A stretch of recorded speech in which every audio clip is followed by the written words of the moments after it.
जय जिनेन्द्र। कल दिनांक 4 नवंबर शनिवार को श्री मुकुल जी एवं अतिशय जी के सराहनीय प्रयास के कारण हम सभी ऋषभदेव जैन मंदिर इंदिरापुरम के सभी जनों को मुजफ्फरनगर में विराजित आचार्य श्री पुष्पदंत सागर जी का मंगल आशीर्वाद, उनका पाद प्रक्षालन, आहार दान, शास्त्र दान, साथ ही इंदिरापुरम आने के निवेदन हेतु श्रीफल अर्पण करने का परम सौभाग्य प्राप्त हुआ।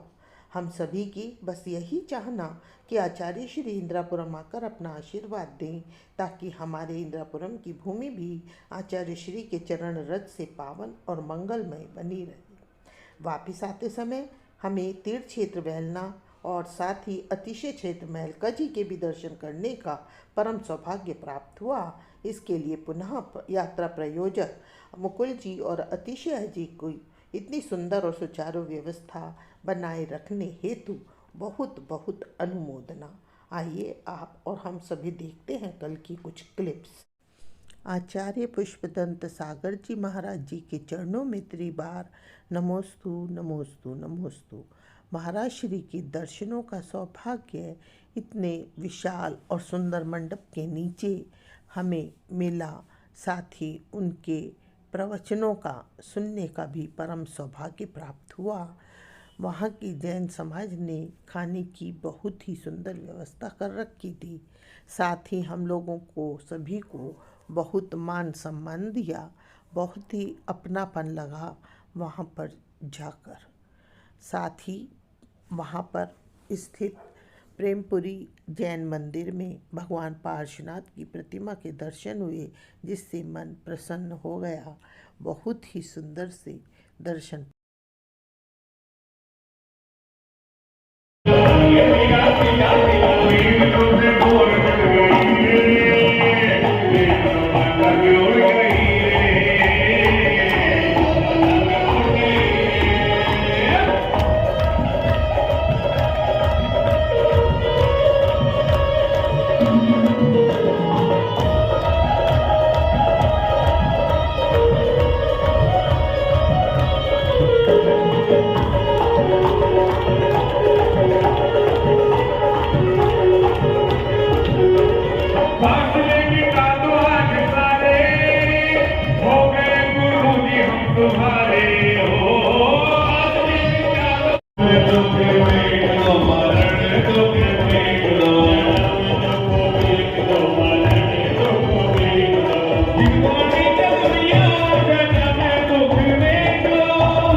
सभी श्राविकाएं जो जो गुरुदेव के कर्मों में मां जिनवानी को अर्पण कर चुके हैं, वो मंच पर अपनी व्यवस्था।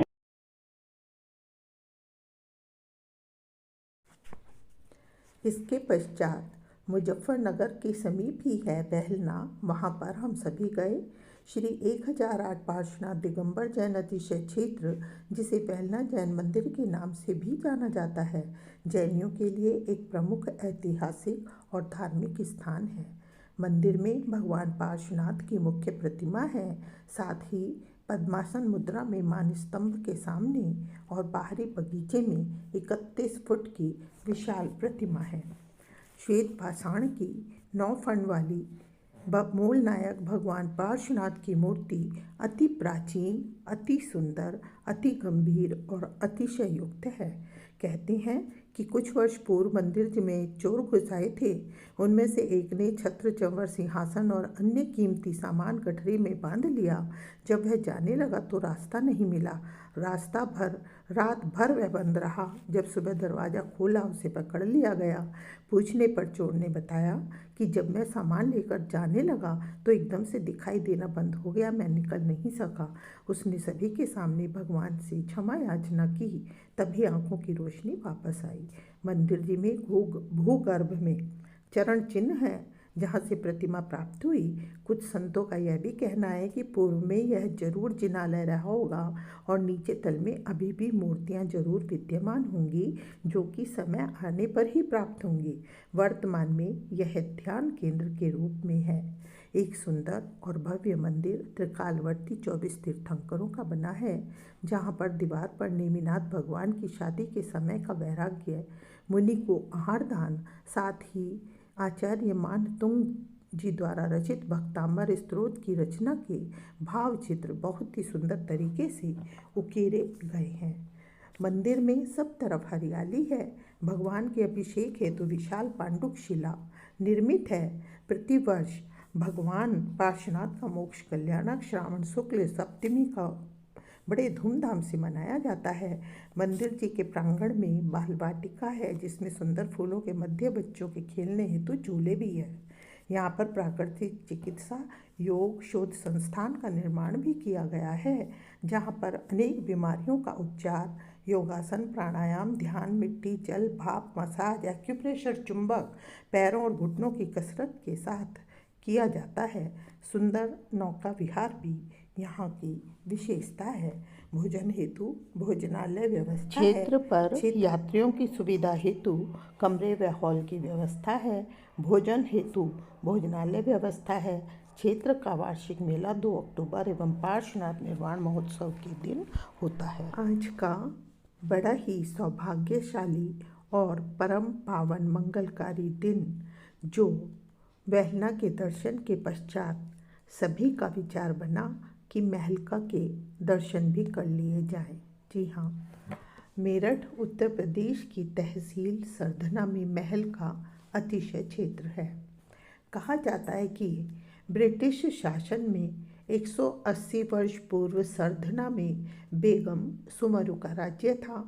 गंगा नहर की खुदाई में चतुर्थकालीन पद्मासन चंद्र प्रभु भगवान की श्वेत वर्ण प्रतिमा प्राप्त हुई। किसी ज्ञानी ने कहा कि जहाँ भी ये प्रतिमा रहेगी वहाँ पर जैन धर्म का राज्य होगा।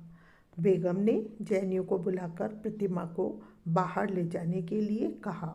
विचार हुआ कि प्रतिमा को हस्तिनापुर ले जाया जाए। बैलगाड़ी द्वारा जब प्रतिमा को हस्तिनापुर ले जाया जा रहा था तो रास्ते में महल का पड़ा। वहाँ से बैलगाड़ी टस से मस ही नहीं हुई। वहाँ पर पार्श्वनाथ भगवान का चैत्यालय बना हुआ था। वहीं पर चंदा प्रभु की प्रतिमा को विराजित करने के लिए उठाया तो प्रतिमा फूल की तरह हल्की होकर विराजमान हो गई। प्रतिमा स्थापित होने से पूर्व महलका में जैनियों की वंशबेल गोद लिए बच्चों से चलती थी। यह स्थिति मूर्ति स्थापित होने के बाद बदल गई और जैन परिवार में वंशबेल बढ़ती ही गई। यह भी कहा जाता है कि महलका सीमा में यदि सर्पदंश हो जाता है तो वह व्यक्ति मरता ही नहीं है। यह बिना नींव का बना हुआ मंदिर आज भी सुदृढ़ता से स्थित है, जो कि 108 फुट ऊंचा जिनालय बना हुआ है। यह भी एक चमत्कार से कम नहीं। प्रतिमा का रंग बदलना, छत्र हिलना, अभिषेक होना इत्यादि यहाँ पर चमत्कार होते रहते हैं।